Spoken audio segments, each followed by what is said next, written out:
નમસ્કાર મિત્રો, હું યોગીરાજ પરમાર ઇન્ટ્રા કરિયર એકેડમીની યુટ્યુબ ચેનલ પર તમારું સ્વાગત કરું છું. અમારી સંસ્થા એટલે કે ઇન્ટ્રા કરિયર એકેડમી એ યુપીએસસી, જીપીએસસી એવી તમામ સ્પર્ધાત્મક પરીક્ષા જે કોમ્પિટિટિવ એક્ઝામ લેવાય છે એના માટેની તૈયારી કરાવે છે. અમે ઓનલાઈન પણ તૈયારી કરાવીએ છીએ અને તમને ફ્રી માર્ગદર્શન આપીએ છીએ. તો અમારી યુટ્યુબ ચેનલ છે જે ઇન્ટ્રા કરિયર એકેડમી, એની સાથે જોડાયેલા રહો. જો તમે સબસ્ક્રાઈબ ના કર્યું હોય તો કરી દેજો. હું તમારા માટે લઈને આવ્યો છું ગુજરાતનો ઇતિહાસ સિરીઝ. આ ગુજરાતના ઇતિહાસની સિરીઝ તમને યુપીએસસી પ્લસ જીપીએસસી આ બંને જગ્યાએ કામ આવી શકે એમ છે. તો આપણે આ સિરીઝમાં શું શું શીખશું? તો આ સિરીઝમાં હું તમને ઇતિહાસના પાયાના એકમો, ઇતિહાસ શું છે એ વિશે સમજાવીશ. ગુજરાતનો ઇતિહાસ જે પ્રાચીન ઇતિહાસ છે, મધ્યકાલીન ઇતિહાસ છે અને આધુનિક ઇતિહાસ છે. પ્રાચીન ઇતિહાસ એટલે કે પહેલાંના સમયના જે આપણને અત્યારે આપણી પાસે પુરાવાઓ છે એ બધી સભ્યતાઓ, પાષાણ યુગ, ત્યાર પછી જે રાજાઓ થઈ ગયા તેમના કાળ, મૌર્ય કાળ, ચોલ સામ્રાજ્ય, આ સિવાય જે બધા રાજ્યો કાળ થઈ ગયા એના વિશે સમજશું. ત્યાર પછી આવશે મધ્યકાલીન ઇતિહાસ, જ્યારે મોગલો ભારતમાં આવ્યા, દિલ્હી સલ્તનતનું ગુજરાત પર શાસન કેવું હતું, ગુજરાતમાં કઈ સલ્તનત હતી, મરાઠાઓનું શાસન ગુજરાતમાં હતું, આ બધું આપણે સમજશું. ત્યાર પછી આધુનિક ઇતિહાસ એટલે કે અંગ્રેજો જ્યારે ભારતમાં આવ્યા ત્યારે ગુજરાતમાં કઈ પ્રકારની ચળવળો થઈ, કઈ મહત્ત્વના ઘટનાઓ થઈ, આ બધા વિશે આપણે આ સિરીઝમાં સમજશું. તો આ સિરીઝ સાથે જોડાયેલા રહો. તો સૌથી પહેલાં આપણે સમજીએ કે ઇતિહાસ શું છે. તો ઇતિહાસ સમજવા માટે આપણે સૌથી પહેલાં સમજવું પડે કે પાયાની, ઇતિહાસનો પાયો શું છે. તો સૌપ્રથમ ઇતિહાસ એટલે શું? ઇતિહાસ એટલે કે કોઈ પણ મહત્ત્વની ઘટના જે ભૂતકાળમાં થઈ ગઈ છે, એટલે કે આજે આપણે જે બોલીએ છીએ એની સિવાય જે પહેલાં ઘટના થઈ ગઈ છે, એટલે કે કલાક પહેલાં, 2 કલાક પહેલાં, 2 દિવસ પહેલાં, 20 વર્ષ પહેલાં, આ બધી જ ઘટનાને ઇતિહાસમાં ગણવામાં આવે છે. ઇતિહાસ પણ પુરાવા સાથે સાબિત કરવો પડે છે. હવે આપણે પહેલાં સમજીએ કે ઇતિહાસ શબ્દ ક્યાંથી આવ્યો છે. તો ઇતિહાસ શબ્દ એક સંસ્કૃત શબ્દ જે ઇતિ પ્લસ હ પ્લસ આસ ઉપરથી બનેલો છે અને એનો મતલબ ખરેખર આ પ્રમાણે હતું એવો થાય છે. તો ઇતિહાસ શબ્દનો સૌપ્રથમ ઉલ્લેખ એ અથર્વવેદમાં જોવા મળે છે. આપણને ખબર છે કે 4 વેદ છે, ઋગ્વેદ, યજુર્વેદ, અથર્વવેદ અને સામવેદ. તો એમાંના એક એવા અથર્વવેદમાં ઇતિહાસનો સૌપ્રથમ વાર ઉલ્લેખ જોવા મળે છે. આ સિવાય પુરાવા એ ઇતિહાસનો પ્રાણ છે. તો પુરાવા વગર ઇતિહાસ સાબિત કરી શકાતું નથી. કોઈ પણ ઘટનાને સાબિત કરવા માટે પુરાવાની જરૂર પડે છે. જો તમારે સાબિત કરવું હોય કે કાંઈ પણ વસ્તુ થઈ છે કે કોઈ પણ ઘટના ઘટી છે તો એના માટે એક સબૂતી જોઈએ છે. અત્યારના સમયમાં તમે જો કદાચ કોર્ટના કેસમાં હો કે સોસાયટીની બબાલ હોય અથવા તો તમારે ટીચરને કાંઈ પણ વસ્તુ સાબિત કરવી હોય તો એ વસ્તુ સાબિત કરવા માટે કોઈ પણ પુરાવો જરૂર પડશે. નકર શું કે બધાએ કે ભાઈ આ તો ખોટું બોલે છે.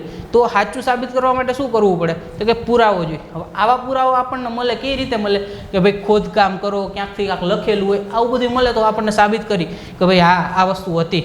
એટલે જ ઇતિહાસ પુરાવા વગર અધૂરું છે. મેં તમને કીધું ઇતિહાસ પુરાવા હોય તો જ સાબિત થાય. ઇતિહાસકાર મલ્લિનાથે શું કીધું છે કે ભાઈ જ્યાં લગી ઇતિહાસના પુરાવા ના મળે ને ત્યાં લગી કાંઈ લખવું નહીં કે કાંઈ બોલવું નહીં. જ્યારે તમારી પાસે પુરાવા હોય ને ત્યારે જ તમારે ઇતિહાસ લખવો. એ જ રીતે 12મી સદીના કલ્હણે રાજતરંગિણી નામનો જે ગ્રંથ લખ્યો હતો એ માટે એને વિવિધ ગ્રંથોની તપાસ કરી સર્વ ગ્રંથોમાંથી તમામ જેટલી શંકા હોય ને દૂર કરવાનો પ્રયાસ કર્યો છે. એ 100% એક્યુરેટ નથી, પરંતુ એને પ્રયાસ કર્યો છે કે એ જે પણ આપે એ એકદમ એક્યુરેટ થઈ શકે એટલું એક્યુરેટ આપે. એ આ 12મી સદીમાં જે ગ્રંથ લખ્યો કલ્હણે રાજતરંગિણી, એ કાશ્મીરના લોકો અને રાજા વિશેની માહિતી આપે છે 12મી સદીની. એ સિવાય હવે આપણે સમજીએ અંગ્રેજી શબ્દ હિસ્ટ્રી. ઇતિહાસ માટે અંગ્રેજીમાં વપરાતો શબ્દ છે હિસ્ટ્રી. તો હિસ્ટ્રી શબ્દ એ લેટિન શબ્દ હિસ્ટોરિયા પરથી ઉતરી આવ્યો છે. જે હિસ્ટોરિયા એટલે થાય ભૂતકાળનું અધ્યયન એટલે અભ્યાસ. તમે જે ભૂતકાળનો અભ્યાસ કરો એ માટે શબ્દ છે હિસ્ટોરિયા અને એની ઉપરથી શબ્દ ઉતર્યો છે હિસ્ટ્રી. ઇતિહાસ એ ભૂતકાળનો અભ્યાસ છે. મેં તમને કીધું એમ કે અધ્યયન એટલે અભ્યાસ, એટલે ભૂતકાળનો જે અભ્યાસ થાય છે એને હિસ્ટ્રી કહેવાય છે. તો હિસ્ટ્રી કઈ રીતે સાબિત થઈ છે? તો કે જે સમયે માનવજાત દ્વારા કરાયેલ પ્રવૃત્તિના લેખન પુરાવાને ધ્યાનમાં રાખીને કરવામાં આવે છે. એટલે કે લેખિત પુરાવા મળે, પણ લેખિત પુરાવા આધારે જ નહીં, કોઈ પણ પુરાવાઓ જે હિસ્ટ્રી સાબિત કરી શકે એવા મળે એના આધારે હિસ્ટ્રી સાબિત થાય છે. ઇતિહાસ જાણવા માટે સાહિત્ય, વિદેશી યાત્રીના વૃત્તાંતો, પુરાતાત્વિક સ્ત્રોતો. હવે સમજો કે સાહિત્ય, કોઈ પણ સાહિત્ય તમને મળે તો એ સાહિત્ય શું સાબિત કરે છે? અહીંયાના લોકોનું જીવન, એનું રાજાનું શાસન, એ લોકો કઈ રીતે જીવતા હતા, આર્થિક, ધાર્મિક, સામાજિક, આ બધી વસ્તુઓ કે શેના ઉપરથી આપણને માહિતી મળી શકે છે? સાહિત્ય ઉપરથી. બીજો સ્ત્રોત કે જે આપણને ઇતિહાસની માહિતી આપી શકે તો એ કયો હોઈ શકે? તો વિદેશી યાત્રીઓના વૃત્તાંતો, એટલે કે વિદેશમાંથી વ્યક્તિઓ અહીંયા આવે અને એ પોતાની ડાયરી બનાવે, એ ડાયરી લખે કે ભાઈ જો હું અહીંયા ગયો તો, મેં અહીંયા આ વસ્તુ જોઈ, રાજા બહુ સારો હતો, પ્રજા બહુ સારી હતી, મને આ ખાવા મળ્યું, ભૌગોલિક સ્થિતિ આવી હતી, 2 ડુંગર હતા, 1 નદી હતી, 1 ઘર હતું. તો આ બધી વસ્તુ જે એ ડાયરીમાં લખે, પછી બુકને ભેગી કરીને એ બુક એક ઓલીમાં લખે, તો આ વસ્તુ જે આપણને મળે ત્યારે ખબર પડે કે ઓહો આ તો આવ્યો હતો ને આ તો આવું બધું હતું. તો આ વસ્તુ સાબિત કરે છે કે વિદેશી યાત્રીના વૃત્તાંતો હોય જે એમને લખ્યું હોય એ સાબિત કરે કે આપણી પાસે ઇતિહાસ હતો એ શું હતો અને એ સાચો આપણને ખબર છે એમ જ હતો. તો એ રીતે પછી પુરાતાત્વિક સ્ત્રોતો એટલે કે જે આપણને ઇતિહાસનું ખોદકામ કરતી વખતે મળે એવી વસ્તુઓ, જેમ કે અભિલેખ. મેં તમને કીધું આપણને બધાને ખબર છે કે જૂનાગઢમાં અશોકનો શિલાલેખ છે, જેમાં અશોકે એના સામ્રાજ્ય વખતે લખાવેલો છે. તો એ તમે જ્યારે ડિસિફર થાય એને જ્યારે ખબર પડે કે આમાં શું લખ્યું છે તો આપણને શું માહિતી મળે કે અશોકના સામ્રાજ્ય વખતે ત્યાંના લોકોનું જીવન કેવું હતું, ત્યાંના લોકો કેવું જીવન જીવતા હતા, એ કેવું શાસન કરતો હતો, એ શિલાલેખ ઉપરથી આપણને ખબર પડે છે. ત્યારબાદ શું છે? સ્મારક છે, સિક્કા છે, મૂર્તિ છે, ચિત્રકલા છે. ચિત્રકલા ઉપરથી ચિત્રો, માણસો જે ચિત્ર બનાવે છે તો એ જે જોવે છે એ જ વસ્તુ બનાવે છે, તો એની ઉપરથી પણ આપણે સમજી શકીએ છીએ. અને મુદ્રા, આ બધી જ ખૂબ જ મહત્ત્વના પુરાવો છે જે ઇતિહાસ સાબિત કરી શકે છે. ઇતિહાસના માધ્યમથી શાસકોના જીવન અને તેમના સમયની સમાજ વ્યવસ્થાનો સંપૂર્ણ ખ્યાલ આવે છે. મેં તમને કીધું એમ કે આપણને સાહિત્ય મળે તો રાજાનું જીવન કેવું હતું, પ્રજાનું જીવન કેવું હતું, આ માહિતી મળે છે. તો એ જ રીતે સાહિત્ય તમને રાજા, લોકો અને શાસકો જે કોઈ પણ હોય એની એક લાઈફ ટાઈમ કે લાઈફ કેવી હતી, અહીંયાના લોકોની લાઈફ કેવી હતી એ ખબર પાડે છે. સિંધુ સભ્યતામાંથી મળેલા અવશેષોને આધારે તે સમયની આર્થિક, સામાજિક અને ધાર્મિક, યાદ રાખજો કે સિંધુ સભ્યતામાંથી મળેલી અવશેષોને આધારે આપણને અહીંયાના લોકોની કેવી જીવનની ખબર પડે છે? તો કે આર્થિક, ધાર્મિક અને સામાજિક જીવનની ખબર પડે છે. ત્યારબાદ ઇતિહાસમાં યોગદાન આપનાર મહાન વ્યક્તિઓ, તો ઘણા લોકો ઇતિહાસમાં ખૂબ યોગદાન ફાળો આપ્યો છે, પરંતુ એમાં અમુક જે લોકો છે, આપણે અત્યારે ગુજરાતનો ઇતિહાસ સમજીએ તો ગુજરાતના ઇતિહાસને લગતા પ્લસ અમુક જે મુખ્ય વ્યક્તિઓ છે એના વિશે આપણે માહિતી મેળવીએ તો સૌ પ્રથમ વ્યક્તિ જેને ઇતિહાસ શબ્દ એનો પ્રયોગ કર્યો હતો, એટલે કે ઇંગ્લિશમાં હિસ્ટ્રી શબ્દનો પ્રયોગ કર્યો હતો, તો એ વ્યક્તિ હતો એક ગ્રીક વિદ્વાન હતો. કોણ? હેરોડોટસ. તો એને વિશ્વ ઇતિહાસના પિતા કહેવામાં આવે છે કે વિશ્વ ઇતિહાસના પિતા કોણ? હેરોડોટસ. હેરોડોટ્સે સૌ પ્રથમ વાર એ ઇતિહાસ એવી રીતના હિસ્ટ્રી કે એ રીતના કર્યું હતું. તો એને શા માટે વિશ્વ ઇતિહાસના પિતા કહેવામાં આવે છે? તો હેરોડોટ્સે સૌ પ્રથમ વાર, સૌથી પહેલી વખત છે ને એ આમ લખ્યું કે ભાઈ આ 1001માં આવું થયું, 1002માં આવું થયું, 1003માં આવું થયું. તો એ એક ક્રમબદ્ધ રીતે એક પછી એક થતી ઘટનાને લખી કે એવું નહીં ભાઈ આજે આ થઈ ગયું, કાલે ઓલું થયું હતું, આજે આ થયું, એવું નહીં. આજે આ થયું, કાલે પછી પાછો આવે એટલે કે આજે આ થયું, એવી રીતે એક પછી એક માહિતી એક ક્રમબદ્ધ રીતે લખીને એટલે હેરોડોટ્સને વિશ્વ ઇતિહાસના પિતા કહેવામાં આવે છે. તો આ વસ્તુ, આ બિરુદ એમને કોણે આપ્યું? તો એ છે સિસેરો. યાદ રાખવું, સિસેરો એક રોમન દાર્શનિક એટલે ફિલોસોફર. એ રોમન ફિલોસોફરે એને વિશ્વ ઇતિહાસના પિતા તરીકે ઓળખાવ્યા છે. અને શા માટે? તો એ પોતાની બુક, જે હેરોડોટ્સે બુક લખી હતી હિસ્ટોરિયા, એમાં માહિતી બધી ક્રમબદ્ધ રીતે લખી હતી. જે હિસ્ટ્રી શબ્દનો ઉપયોગ પણ એ બુકમાં પહેલી વાર કર્યું હતું. હિસ્ટોરિકા, યાદ રાખજો બુકનું નામ. તમને પૂછવામાં આવે કે હેરોડોટ્સે કઈ બુક લખી હતી? તો હિસ્ટોરિકા. વિશ્વ ઇતિહાસના પિતા હેરોડોટ્સ. અને એમાં સૌ પ્રથમ વાર હિસ્ટ્રીનો પ્રયોગ કઈ બુકમાં થયો હતો? હિસ્ટોરિકામાં. તેમને પુસ્તક હિસ્ટોરિકામાં 5મી સદીમાં ભારત અને ફારસ દેશોના સંબંધ વિશેની માહિતી આપેલી છે, જેમાં ભારતનો ભૌગોલિક સ્થાનો વિશેની પણ માહિતી છે. અને ભારત હિસ્ટોરિકામાં ઈસવીસન 5મી સદીમાં ભારત અને ફારસ દેશોના સંબંધોની માહિતી છે. એ સિવાય ભારતીય ઇતિહાસના પિતા, તો ભારતમાં ઇતિહાસની શરૂઆત કોણે કરી? કે ભારતમાં ઇતિહાસને ક્રમબદ્ધ લખવાની શરૂઆત કોણે કરી? તો એ હતો મેગેસ્ટનીસ. હવે આપણને બધાને ખબર છે કે સિકંદર પોરસ, ચંદ્રગુપ્ત મૌર્ય, આ બધા નામ બધા સાંભળ્યા જ હશે. તો મેગેસ્ટનીસ કોણ હતો એ આપણે સમજવા પહેલાં થોડીક માહિતી આપણે મેળવીએ કે જ્યારે સિકંદર, એલેક્ઝાન્ડરે ભારત ઉપર ચડાઈ કરી ત્યારે એ ઈરાન ઇરાક જીતી લીધું અને પછી આગળ આવ્યો ત્યારે એ પોરસ હારે યુદ્ધ કર્યું. પોરસને હરાવીને એ જ્યારે પોરસથી ઇમ્પ્રેસ થઈ ગયો એટલે એને પોતાનું રાજ્ય આપી દીધું પાછું પોરસને.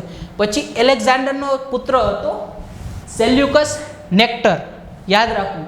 સેલ્યુકસ નિકેટર જે રહ્યો એ એનો પુત્ર હતો. સેલ્યુકસ નિકેટરે પછી પાછી ભારત ઉપર ચડાઈ કરી ત્યારે એને કોણે હરાવ્યો?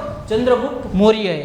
ચંદ્રગુપ્ત મૌર્યએ સેલ્યુકસ નિકેટરને હરાવ્યો એટલે જ સેલ્યુકસ નિકેટરે એક પોતાનો રાજદૂત જે હતો એ ચંદ્રગુપ્ત મૌર્યના દરબારમાં મોકલ્યો. એ રાજદૂત કોણ હતો? મેગેસ્ટનીસ. તો મેગેસ્ટનીસ જ્યારે ચંદ્રગુપ્ત મૌર્યના દરબારમાં આવ્યા કયા કાળ દરમિયાન? જે પ્રથમ ગ્રીક મુસાફિર એટલે પહેલી વાર જે ગ્રીક મુસાફિર કોઈ આપણા ભારતમાં મુલાકાત આવ્યા, સમજજો કે પ્રથમ ગ્રીક મુસાફિર છે. ગ્રીક પહેલો નથી પરંતુ મુસાફિર પહેલો છે. તો પહેલો મુસાફિર જ્યારે આવ્યો ત્યારે ક્યારે? તો ઈસવીસન પૂર્વે 304 થી 299 સુધી. હવે આ થોડુંક આપણે સમજી લઈએ કે ઈસવીસન પૂર્વે કઈ રીતે વર્ક કરે. આમ તો બધાને ખબર જ હશે, તો હું જરાક માહિતી આપી દઉં કે ઈસુનો જે જન્મ થયો ત્યાર પહેલાં અને ત્યાર પછી એ રીતે આપણે વેચીએ છીએ. જે અત્યારે વર્ષ ચાલે છે આપણું 2022, તો ઈસુના જન્મના 2022 વર્ષ પછી એ રીતે આપણે બોલી શકીએ કે 2022 કઈ રીતે? તો કે ઈસુના જન્મના 2022 વર્ષ પછી. તો એ પહેલાંનો સમય છે એને શું કહેવાય? ઈસુના જન્મ પૂર્વે એટલે ઈસવીસન પૂર્વે. તો ઈસવીસન પૂર્વે કઈ રીતે વર્ક કરે? 0 થી 1, 2, 3 એટલે જેટલો આંકડો આ સાઈડ જાય છે એમ વર્ષ પાછા જતા જાય છે. તો 304 વર્ષ એટલે પહેલાં 304 આવશે, ત્યારબાદ 299 આવશે. તો ઈસવીસન પૂર્વે 304 થી લઈને 299 સુધી મેગેસ્ટનીસ એ ચંદ્રગુપ્ત મૌર્યના દરબારમાં રહ્યા હતા. તો એમને જ્યારે રહ્યા ત્યારે એમને એકાક નોટિસ કર્યું અને એની નોટ્સ બનાવી. આ નોટ્સ બનાવી એની એમને એક બુક બનાવી. એ બુકનું નામ શું હતું? ઇન્ડિકા. યાદ રાખવો, ગ્રીક ભાષામાં લખેલી બુક. મેગેસ્ટનીઝે ગ્રીક ભાષામાં ઇન્ડિકા નામની બુક લખી હતી. તમને ક્વેશ્ચનમાં પૂછાય ચંદ્રગુપ્ત મૌર્યના દરબારમાં પહેલો ગ્રીક મુસાફિર કોણ હતો? તો મેગેસ્ટનીઝ. એ કઈ બુક લખી હતી? તો મેગેસ્ટનીઝે ઇન્ડિકા બુક લખી હતી જે ગ્રીક ભાષામાં હતી. આમાં શેનું વર્ણન કર્યું હતું? તો કે ચંદ્રગુપ્ત મૌર્યના કાળ દરમિયાન વહીવટી, વેપાર, વાણિજ્ય, અર્થવ્યવસ્થા, એનું વહીવટ કેવું હતું, ત્યારનો વેપાર કેવો હતો અને તેની અર્થવ્યવસ્થા કેવી હતી, સામાજિક વ્યવસ્થા કેવી હતી, તેમજ પાટલીપુત્રની જાણકારી આપેલી છે જે આપણને બધાને ખબર છે. ત્યારબાદ ભારતીય ઇતિહાસના કર્ણબદ્ધ વર્ણનને આધારે તેને ભારતીય ઇતિહાસના પિતા કહેવામાં આવે છે. મેં તમને પહેલાં જ કીધું કે હેરોડોટ્સને શા માટે વિશ્વ ઇતિહાસના પિતા કહેવામાં આવે છે? કે એક ક્રમબદ્ધ રીતે જે એની ઘટના હતી એની પહેલી વાર વર્ણન કર્યું એટલે વિશ્વ ઇતિહાસનો પિતા બન્યો. પરંતુ ભારતમાં એ રીતનું વર્ણન કોને કર્યું? મેગેસ્ટનીઝે. એટલે એને ભારતીય ઇતિહાસના પિતા તરીકે ઓળખવામાં આવે છે. 1891માં મેક કેન્ડિલ નામના વ્યક્તિએ તેમના જે ગ્રીક ભાષાનો ગ્રંથ હતો એને અંગ્રેજીમાં અનુવાદ કર્યો અને અત્યારે જે અંગ્રેજી ભાષાનો ઇન્ડિકાનો ગ્રંથ છે એ જર્મની ડૉક્ટર સ્વાનબેક પાસે છે. એમાં ભારતના ભૌગોલિક ક્ષેત્રોનું વર્ણન કરેલું છે, એનો ઉલ્લેખ કર્યો છે. મેગેસ્ટનીઝે જે ઇન્ડિકા બુક લખી હતી એમાં ભારતમાં દાસ પ્રથા, જે ગુલામ પ્રથા, જે વિશ્વ આખામાં ફેલાયેલી હતી ગુલામ પ્રથા, એનો અભાવ દેખાડ્યો છે. કારણ કે ગ્રીકમાં આ વસ્તુ વધારે હતી, ગુલામ પ્રથા, અને બીજા ઘણા દેશોમાં ગુલામ પ્રથા હતી. આપણે ઘણીવાર જોયું હોય છે કે ગુલામો લેતા વેચાતા હતા. તો ચંદ્રગુપ્ત મૌર્યના કાળ દરમિયાન ભારતમાં ગુલામ પ્રથા નથી. આ સિવાય એને જે પ્રજા હતી એને 7 ભાગોમાં વિભાજિત કર્યા હતા. રાજા હતો, પછી રાજા સિવાય એના જે પ્રજા હતા એને 7 ભાગોમાં ડિવાઈડ કર્યા હતા. તો આ 7 ભાગો કયા કયા હતા? તો આ 7 જાતિઓ એ જે દર્શાવી છે એ જાતિ આપણે સમજીએ તો સૌપ્રથમ જાતિ હતી દાર્શનિક એટલે તત્વચિંતક. આપણે એને ફિલોસોફર પણ કહીએ છીએ ઇંગ્લિશમાં. તો દાર્શનિક હતા એ એક જાતિ એ કીધી. બીજી જાતિ કઈ હતી? ખેડૂત, કે જે ખેતી કરે છે. કારીગર કે શિલ્પી એટલે કે કોઈ પણ પ્રકારનો કારીગર હોય, પછી એ કોઈ પણ મહેનત કરતો હોય, જાણે કાપડ વણતો હોય, મૂર્તિ બનાવતો હોય, પછી કોઈ પણ બીજું કામ કરતો હોય, તો આ બધા જ કારીગરને એક જાતિમાં બનાવી લીધા છે કે એક જ જાતિ કારીગર. પછી એ લાકડાનું કામ કરતો હોય કે લોખંડનું, એ છે કારીગર જ. પછી સૈનિક, તો રાજા હોય તો સેના હોય, સેના હોય તો સૈનિક હોય. તો એક જે સૈનિકો હતા એની અલગ જાતિ આપી દીધી છે, સૈનિકની જાતિ. એ જ રીતે નિરીક્ષક, તો કોઈ પણ જગ્યા આપણે જેમ એક્ઝામ દેવા જઈએ તો અહીંયા નિરીક્ષક હોય, સુપરવાઇઝર હોય કે જે જોતો હોય, તો એક સુપરવાઇઝરની જાતિ અલગ બનાવી એ બધું ધ્યાન રાખે. ત્યારબાદ છઠ્ઠી જાતિ છે સભાસદ કે નિર્ધારક. આપણને ખબર છે કે ભાઈ વિધાનસભા અને રાજ્યસભા છે તો એના જે વ્યક્તિ એમાં જાયકતા હોય, જે એમાં ભાગ લેતા હોય, એના જે સભ્યો હોય એને શું કહેવાય? સભાસદ કહેવાય. તો આવા સભાસદોને એક જાતિ અલગ બનાવી નાખી. તો આવા સભાસદ અને નિર્ધારકમાં કોનો સમાવેશ થાય છે? તો એક છે ન્યાયાધીશ એટલે કે જજ, જે ફેસલા લે. બે જણા બાઈજા હોય તો કોની પાસે જાય? જજ પાસે જાય. તો એવો એક જજ હતો, એની એક જાતિ જે છઠ્ઠો ભાગ હતો એમાં જજનો સમાવેશ કરી દેવામાં આવ્યો. પછી રાજ્યના ખજાનચી, ટ્રેઝરર, જે ખજાનાનું ધ્યાન રાખે, રાજ્ય કેટલો ખજાનો લૂંટાવે છે, રાજા કેટલો ખજાનો વાપરે છે, આ બધું એને ધ્યાન રાખવું પડતું કે ભાઈ ખાલી થઈ ગયું ને તો આપણે ઠન ગોપાલ થઈ જવું, પગારે નહીં મળે, તો એનું ધ્યાન કોણ રાખે? ખજાનચી. ત્યારબાદ વિવાદના મધ્યસ્થી, બે જણા બાજતા હોય તો એની વચ્ચે શાંત પડાવવા, બે રાજા બાજતા હોય તો એની વચ્ચે શાંત પડાવવા, એની માટે એક મધ્યસ્થી હોય. જ્યારે બે નાના રાજ્યો હોય તો એની વચ્ચે એક મોટું રાજ્ય મધ્યસ્થી બની શકે છે. એ જ રીતે બે નાના વ્યક્તિ હોય એની વખતે જે મોટો સારો વ્યક્તિ હોય એને આપણે મધ્યસ્થી બનાવીએ, તો એવા મધ્યસ્થીનો આમાં સમાવેશ થાય છે. સૈન્ય નાયક, સેનાપતિ. પછી શાહી સલાહકાર એટલે રાજાને સલાહ આપે. જો સારી સલાહ આપે તો રાજ્ય ઊંચી આવી જાય, ખરાબ સલાહ આપે તો રાજ્યનું પતન થઈ જાય. તો એવા એક સલાહકાર આવે છે, શાહી સલાહકાર આવે, એનું પણ આ જ્ઞાતિમાં સમાવેશ કરી દેવામાં આવ્યો છે. એની સિવાય પશુપાલક, તો પશુપાલકને પણ એક અલગ જ્ઞાતિ તરીકે દેખાડેલી છે. આ સિવાય હવે આપણે સમજીએ કે ભારતીય ઇતિહાસ પુરુષ, કે ભારતમાં ઇતિહાસ કોણે લખ્યો? તો આપણને ખબર છે કે ભાઈ મહાભારત લખી હતી કોણે? વેદવ્યાસે. તો વેદવ્યાસને ભારતના ઐતિહાસિક પુરુષ તરીકે ઓળખવામાં આવે છે. તો વેદવ્યાસનું સાચું નામ શું હતું? કૃષ્ણદેપાયન. તો એમનું કૃષ્ણદેપાયનમાંથી નામ વેદવ્યાસ કઈ રીતે થયું? તો એમને અલગ અલગ સંહિતાઓનું પૃથ્થકરણ એટલે કે અભ્યાસ કર્યો, એનાલિસિસ કર્યું, અને ખૂબ જ ખતરનાક એનાલિસિસ કર્યું. એટલે એમનું નામ, એમને વ્યાસનું બિરુદ આપવામાં આવ્યું કે ભાઈ આજથી તમે વ્યાસ, તમે બહુ ભણ્યા. એટલે તો વેદવ્યાસના નામ આપવામાં આવ્યું સંહિતાઓનું પૃથ્થકરણ કરવાને લીધે વેદવ્યાસ. એમનું વાસ્તવિક નામ કૃષ્ણદેપાયન હતું અને એમની માતાનું નામ શું હતું? સત્યવતી. ત્યારબાદ વેદવ્યાસ જે સંસ્કૃત ભાષામાં મહાભારત મહાકાવ્યની રચના કરી. યાદ રાખજો, સંસ્કૃત ભાષાના મહાકાવ્ય છે, કાવ્ય નહીં, મહાકાવ્ય. આ વસ્તુ એક યાદ રાખવાની છે કે વેદવ્યાસજીએ મહાકાવ્ય મહાભારતની રચના કરી હતી, જેમાં 88,000 શ્લોક હતા. કેટલા? 88,000 શ્લોક. અને આ મહાભારતને જય સંહિતા અથવા વિજય સંહિતા, કારણ કે એમાં ધર્મનો વિજય થાય છે એટલા માટે જય સંહિતા અથવા વિજય સંહિતા પણ ઓળખાય છે. પ્રારંભિક વૈદિક જનજાતિના નામ પરથી આ કૃતિનું નામ ભારત રાખવામાં આવ્યું. એટલે પહેલાં જ્યારે એ માણસો જીવતા હતા ત્યારે મહાભારતને શું કહેતા હતા? ખાલી ભારત કહેતા હતા. પછી એનું નામ બદલીને મહાભારત થયું. અત્યારે મહાભારતમાં 1,00,000 શ્લોક અને 18 પર્વોમાં વિભાજિત છે મહાભારત. એ સિવાય મહાભારતના રચયિતા વેદવ્યાસની યાદમાં દર વર્ષે અષાઢ સુદ પૂનમ, જ્યારે અષાઢ મહિનાની પૂનમ આવે છે ત્યારે ગુરુ પૂર્ણિમા આપણે મનાવીએ છીએ. કોની યાદમાં? વેદવ્યાસની યાદમાં. એ સિવાય ભારતમાં ભૂશાસ્ત્રની સંશોધન કરનાર પ્રથમ વ્યક્તિ, એટલે કે આપણે ખોદકામ કરી તો ખોદકામ કરવાવાળા વ્યક્તિને શું કહેવાય? ભૂતરશાસ્ત્રી. તો ભૂતરશાસ્ત્રી છે જીઓલોજિસ્ટ. તો જીઓલોજિસ્ટ પહેલો ભારતનો એવો કયો વ્યક્તિ હતો જે ભૂતરશાસ્ત્રનું સંશોધન કર્યું હતું? તો એ હતો રોબર્ટ બ્રુસફૂટ. ગુજરાતમાં અને ભારતમાં સૌપ્રથમ સંશોધન કરનાર રોબર્ટ બ્રુસફૂટ હતા, જે એક બ્રિટિશ વ્યક્તિ હતા અને પુરાતત્વવિદ અને ભૂતરશાસ્ત્રી હતા. તેમને ભારતીય ભૂશાસ્ત્ર સર્વેક્ષણ એટલે કે geological survey of India, GSI, તમને ક્વેશ્ચનમાં પૂછાઈ શકે કે GSIનું ફૂલ ફોર્મ શું છે? તો યાદ રાખવું, જીઓલોજીકલ સર્વે ઓફ ઇન્ડિયા, અને એનું ગુજરાતી નામ શું છે? ભારતીય ભૂતરશાસ્ત્ર સર્વેક્ષણ. એમને ભારતીય સ્થળોનું સર્વેક્ષણ કર્યું હતું.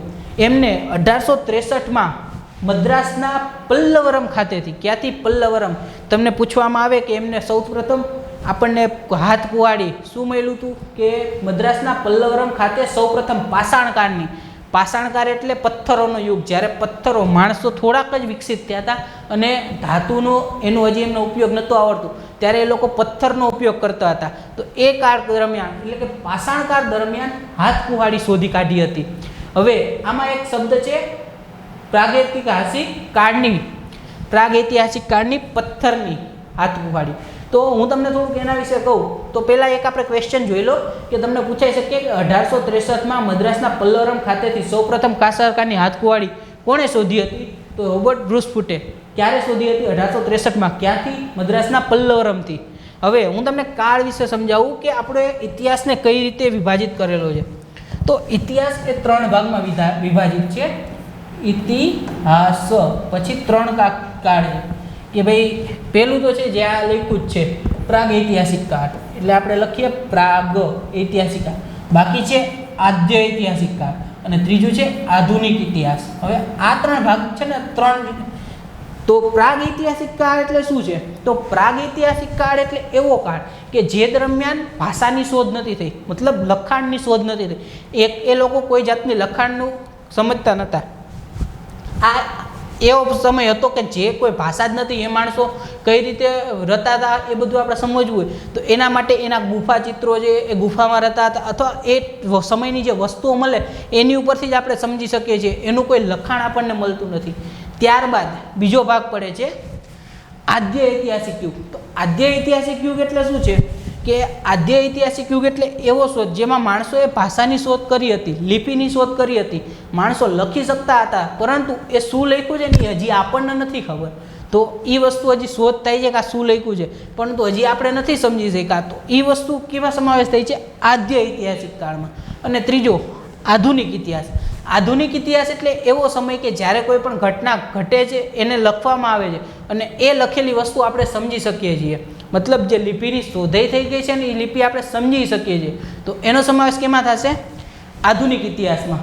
એ સિવાય પણ 2 ભાગ પડે છે પ્રાગ ઐતિહાસિક કાળના, કે પ્રાગ ઐતિહાસિક કાળના 2 ભાગ પડે છે, પ્રાચીન પાષાણ યુગ અને નૂતન પાષાણ યુગ. તો પ્રાચીન પાષાણ યુગ અને નૂતન પાષાણ યુગ કઈ રીતે છે? તો હું તમને સમજાવું કે પ્રાચીન જે એટલે પહેલાંનો પાષાણ યુગ એટલે પથ્થરોનો યુગ, નૂતન પાષાણ યુગ એટલે નવો પાષાણ યુગ. એમાં પણ 2 ભાગ પડ્યા છે. એ સિવાય પણ 3 ભાગ પડેલા છે. જે પ્રાચીન પાષાણ યુગ છે એના 3 ભાગ પડેલા છે. જે પહેલો ભાગ છે આદ પ્રાચીન યુગ, ત્રીજો છે મધ્ય પ્રાચીન પાષાણ યુગ અને ત્રીજો છે અંત્ય પ્રાચીન પાષાણ યુગ. આદ એટલે પહેલાનો, બીજો મધ્યનો પાષાણ યુગ અને ત્રીજો છે અંતનો પાષાણ યુગ. જ્યારે પાષાણ યુગનો અંત થયો, નૂતન પાષાણ યુગ ચાલુ થયો અને પછી આદ ચાલુ થયો ઇતિહાસ. તો આ બધી વસ્તુ છે એ હું તમને ડિટેલમાં પાછળના ચેપ્ટરમાં આવશે, પરંતુ અત્યારે આપણે યાદ રાખવાનું છે કે ઇતિહાસના 3 ભાગ છે, પ્રાગ ઐતિહાસિક કાળ, આદ્ય ઐતિહાસિક કાળ અને આધુનિક ઇતિહાસ. ત્યારબાદ પ્રાગના 2 ભાગ છે, પાષાણકાળ અને નૂતન પાષાણકાળ. તો હવે આપણે આ વસ્તુ સમજી ગયા. તો પ્રાગ ઐતિહાસિક કાળની હાથની બનેલી કુહાડી શોધી હતી. ત્યારબાદ રોબર્ટ બ્રુસફૂટ 1887માં ભારતીય ભૂતરશાસ્ત્ર સર્વેક્ષણ GSIના નિયામક તરીકે ચૂંટાયા હતા અને 1891માં એમાંથી પોતે જ નિવૃત્તિ લઈ લીધી અને વડોદરા શહેરમાં જોડાયા હતા. ત્યારબાદ 1893માં, હવે જો યાદ રાખજો કે એમને નિયામક ક્યારે કરેલા હતા? તો GSIના નિયામક એમને બન્યા હતા 1887માં, યાદ રાખજો. અને 1893માં રોબર્ટ બ્રુસફૂટને વડોદરા શહેરના સાબરમતી કિનારે અને જે અત્યારે હાલ મહેસાણામાં આવેલો છે એમાં વિજાપુર પાસે કોઢ અને પેઢામલી ગામમાં પુરાતન પાષાણકાળના અવશેષો મળી આવ્યા. મેં તમને પહેલાં જ સમજાવ્યું કે પાષાણકાળ એટલે પથ્થરોનો યુગ.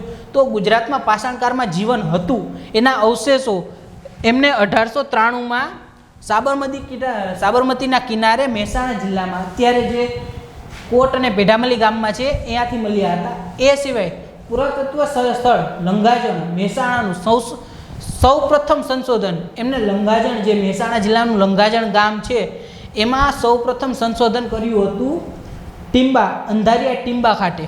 તો યાદ રાખવાનું આ બહુ મહત્વનો છે પોઈન્ટ કે અંધારિયા ટીંબા ખાતે સૌ પ્રથમ રોબર્ટ બ્રુસફૂટે એનું સંશોધન કર્યું હતું. અહીંયા શું મળ્યું હતું કે જે અંધારિયા ટીંબા છે અહીંયા 15,000 વર્ષ જૂનું, કેટલા 15,000 વર્ષ જૂનું સિટી મળ્યું છે આખું, કે એ એટલા વર્ષ 15,000 વર્ષ પહેલાંનું સિટી મળ્યું છે. તો એ મળ્યું એનું સૌ પ્રથમ સંશોધન કોણે કર્યું હતું? રોબર્ટ બ્રુસફૂટે કર્યું હતું. ત્યારબાદ આ સંશોધનને આગળ આપણે હસમુખભાઈ સાંકળિયાએ વધાર્યું હતું, જે આપણે આગળ જોશું. અને દક્ષિણની પ્રાચીન વસ્તુઓ એન્ટિક્સ ઓફ સાઉથ ઇન્ડિયા આ નામની એમને એક બુક બહાર પાડી હતી. આ સિવાય રોબર્ટ બ્રુસફૂટ દ્વારા ભારતમાં કરવામાં આવેલા આવા સંશોધનને કારણે ભારતના પ્રાગૈતિહાસિક પુરાતત્વના જનક તરીકે ઓળખવામાં આવે છે, જેને એમને જે આ બધી જ ઘટનાઓ જે એમને શોધી કે આપણને એની પાસે અત્યારે એની આપણને ખબર છે કે એમને શું શું શોધ્યું, તો કે મદ્રાસના પલ્લવરમ ખાતે સૌપ્રથમ હાથ કુહાડી શોધી, પછી બ્રિટનના રાજાએ એમને ભારતમાં સંશોધન કરવા મોકલા ત્યારે એમને નિયામક બન્યા 1887માં એમને સાબરમતીના કિનારે કોડ અને પેડામલી ગામમાંથી પુરાતત્વના ઓજારો મળ્યા, લંગાજણમાં એમને સંશોધન ચાલુ કર્યું હતું. તો આના લીધે જ એમને ભારતના પ્રાગૈતિહાસિક પુરાતત્વના જનક તરીકે ઓળખવામાં આવે છે. ત્યારબાદ ભારતીય ભૂતરશાસ્ત્ર સર્વેક્ષણ, હવે આપણે જોયું કે જીઆઈએસની અંડર એમને એ શોધ કરી હતી. તો જીઆઈએસ શું છે? તો જીઆઈએસનું આખું નામ છે જીઓલોજિકલ સર્વે ઓફ ઇન્ડિયા, જે ભારતમાં પુરાતત્વનો ખોજ સંશોધન કરે છે, અહીંયા ગોતે છે, વસ્તુ ખોદે અને એમાં ગોતે કે ભાઈ આમાં શું છે. તો આ વસ્તુની શું કામ કરવામાં આવ્યું? સૌથી પહેલાં તો આ વસ્તુ રહી, તમે કહો ખોદવાનું, તો ખોદવાનું ચાલુ શું કામ કર્યું હતું? તો શું કામ કર્યું હતું કે ત્યારે હતા અંગ્રેજો હલાવતા રેલ. હવે એમને વસ્તુ લઈ જાવી લાવવી હોય, પોતે આવવું જવું હોય તો રેલ તો હલાવવી પડે. હવે કાંઈ લંડનથી કોલસા ઇમ્પોર્ટ તો કરાતા નથી, તો એમને ભારતમાં કોલસા ગોતવા માટે એટલે ખનિજ ગોતવા માટે આ વસ્તુની શરૂઆત કરી હતી. અને એમાં મંત્રાલય કેવું લાગુ પડે? તો કે ખાણ મંત્રાલય. પછી એનું વડુમથક ક્યાં આવેલું છે? કોલકાતામાં. યાદ રાખજો, વડુમથક કોલકાતામાં છે અને એની 6 બ્રાન્ચો છે. તો 6 બ્રાન્ચ કઈ કઈ જગ્યાએ છે? તો કે લખનઉ, જયપુર, નાગપુર, હૈદરાબાદ, શિલોંગ અને કલકત્તા. એટલે વડુમથક કઈ છે ને એ ઓલામાં આવી ગઈ છે. એ સિવાય એના મુખ્ય કાર્યો કયા છે? તો કે દેશમાં જે ભૂસ્તરમાં આપણે ખોદકામ કરો અને એમાં વસ્તુ જે મળે છે એ વસ્તુ અને એની માહિતી એકઠી કરવી અને એનો અભ્યાસ કરવો. જીઓલોજિકલ સર્વે ઓફ ઇન્ડિયા શબ્દનો સૌપ્રથમ પ્રયોગ ક્યારે થયો હતો? તો કે વર્ષ 1848માં. કોણે કર્યો હતો? જ્યોર્જ મેકલેન્ડે 1848માં જીઓલોજિકલ સર્વે ઓફ ઇન્ડિયા એવું શબ્દનો પ્રયોગ કર્યો હતો. આ સિવાય હવે આપણે સમજીએ કે આર્કિયોલોજી ઓફ ગુજરાત, એટલે આર્કિયોલોજી ઓફ ગુજરાત એક બુક છે જે કોણે લખી હતી? હસમુખ સાકળિયાએ. તો આ વસ્તુ છે કે ગુજરાતની પહેલી બુક, આર્કિયોલોજી વિશેની પહેલી book A archaeology of Gujarat હતી, જે કોણે લખી હતી? હસમુખ સાકળિયાએ. અને archaeology of Gujarat including Kathiawad, યાદ રાખજો, archaeology of Gujarat including Kathiawad લખવાનો શ્રેય એમને જાય છે.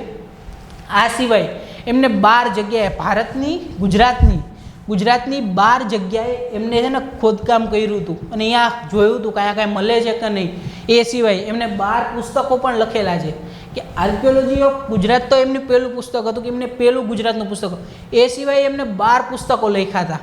અને એની સિવાય એમને 200 જેટલા સ્તરીય સંશોધન લેખો લખેલા છે કે સ્તર જે ખોદકામ કરે એમાં મળે છે એના લેખો લખ્યા હોય તેવા 200 જેટલા લેખો એમને લખેલા છે.